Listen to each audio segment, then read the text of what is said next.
గుడ్డుందమ్మంటే మేము ఇక్కడికి రావడం జరిగింది. ఈ రోజు మనం బెండి యొక్క విత్తనాలను ఎట్లా నాటాలి అనే దానిపైన ఈరోజు మీకు నేను చెప్పడం జరుగుతుంది.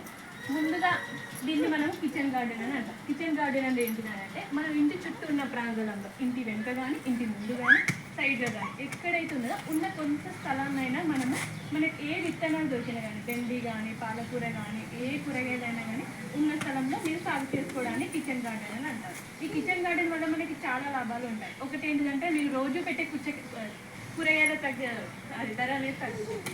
ఇంకొకటి ఏంటంటే ఇప్పుడు సూర్యాపేట జిల్లాలో చూసుకున్నట్టయితే వరియే ఎక్కువ సాగు చేస్తున్నారు మ్యాక్సిమం రైతులందరూ. కూరగాయల సాగు చాలా తక్కువ ఉంది. మీరు ఇంకా వేరే ప్రాంతం నుంచి ఇక్కడికి తెచ్చుకుంటున్నారు. అందువల్ల వాళ్ళు ఎక్కువ ధర ఇస్తారు. దాదాపుగా ఒక ఇంట్లో నలుగురు ఉంటే ఆ నలుగురికి కూరగాయల ఖర్చు ఏడాదికి 40,000 రూపాయలు వస్తుంది. మీకు తెలుసో తెలియదు కానీ ఆటోమేటిక్గా అక్కడి వరకు వస్తుంది. ఇంకొకటి ఏంటంటే కూరగాయలు అంటే అందరూ ఏం ఆలోచిస్తారంటే బాగా పురుగు వస్తుంది, ఎక్కువ మనకి నష్టాలు ఉంటాయేమో అని ఆ విధంగా అనుకుంటారు. అవును, పురుగు వస్తుంది. దానికి ఇంకా మీ ఇంట్లో పండించుకున్నారనుకోండి, మీకు తెలిసిన వాటితోటి మీరు కూరగాయలు పండిస్తారు. అవి తాజాగా ఉంటాయి. మీకు ఎప్పుడు కావాలంటే అప్పుడు వేసుకోవచ్చు. అదే మీరు బయట నుంచి తీసుకున్నారు, దాంట్లో ఎట్లాంటి కెమికల్స్ ఉంటాయో తెలియదు, ఎంత పెద్ద పెద్ద రసాయనాలు ఉంటాయో అవన్నీ మనకు తెలియదు. అవన్నీ వాడతారు రైతులు. అందువల్ల ఇప్పుడు ఎక్కువ ఆడవాళ్ళలో థైరాయిడ్ ఇంబ్యాలెన్స్ అనేది ఒకటి వస్తుంది మెయిన్గా. ఇవన్నీ ఉంటాయి అన్నమాట.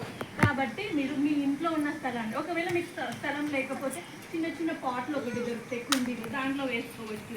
ఇంకా గ్రో బ్యాగ్స్ అని కొన్ని బ్లాక్ కలర్ బ్యాగ్స్ ఉంటాయి, దాంట్లో కూడా వేసుకోవచ్చు. ఇక్కడ చూసుకున్నట్లయితే ఫస్ట్ మనం ఏం చేయాలంటే ఈ మట్టిని మొత్తం లూజ్గా చేసుకోవాలి. లూజ్గా చేసుకున్నాక కొంచెం వాటర్ వేసి ఉన్న కలుపు అవన్నీ తీసుకోవాలి. తీసుకున్నాక ఈ బెండి విత్తనానికి ఏంటి అంటే మనం చూసుకున్నట్టయితే మొక్కకి 30 సెంటీమీటర్ల గ్యాప్ ఉండాలి. అదే వరుసలకైతే 45 సెంటీమీటర్ల గ్యాప్ ఉండాలి. ప్రతి ఒక్క గుంట తవ్వుకోవాలి. ఆ గుంట మనకి 2.5 నుంచి 3 సెంటీమీటర్ల గుంటలు తవ్వుకోవాలి. ఆ గుంటలో 2 విత్తనాలు వేసుకోవాలి. ఎందుకు 2 విత్తనాలు వేసుకోవచ్చు, ఒక విత్తనం కూడా వేసుకోవచ్చా అని మీ అందరికీ డౌట్ రాదు. ఒక విత్తనం ఎందుకంటే ఇప్పుడు మనం కొనుక్కున్న విత్తనాలన్నీ లోకల్ వెరైటీస్ కాబట్టి ఇప్పుడు ఒకటే విత్తనం వేస్తే అది జర్మినేషన్ అవ్వచ్చు, కాకపోవచ్చు. కాబట్టి మీరు 2 వేసుకుంటే ఒకటి మెలకెత్తకపోయినా ఇంకొకటి మొలకెత్తుంది. అందువల్ల మనం 2 విత్తనాలు వేసుకోవాలి. ఇప్పుడు చూసుకున్నట్టయితే ఇది అనేది వరుసలో చూసుకుంటే 40 సెంటీమీటర్లు ఉంటుంది. మీరు మొక్కకి చూసుకున్నట్టయితే 30 సెంటీమీటర్ గ్యాప్ అనేది ఉంటుంది. నేను ఒకటి చూపిస్తాను, తర్వాత మీరు అందరూ ఒక్కొక్కటి వేయండి.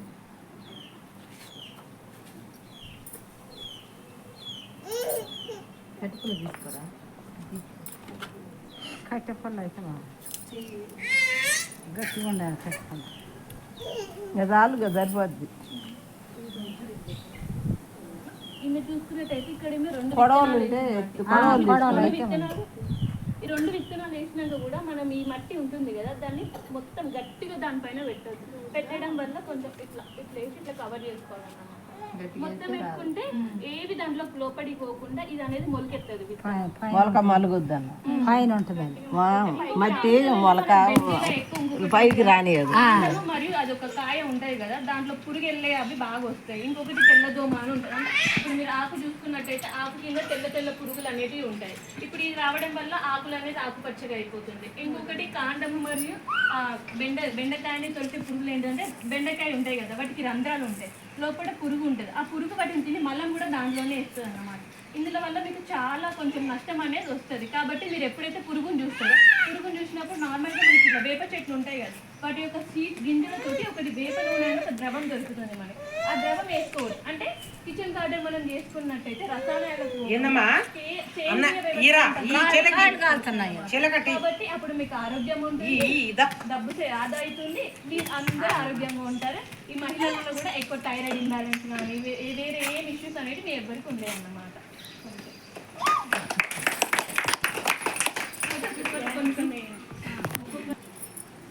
కొడవలు ఇయ్యారు, అది ఉన్నదా పొలాలు ఎరుగుతున్నారు కొడవలు ఉంది.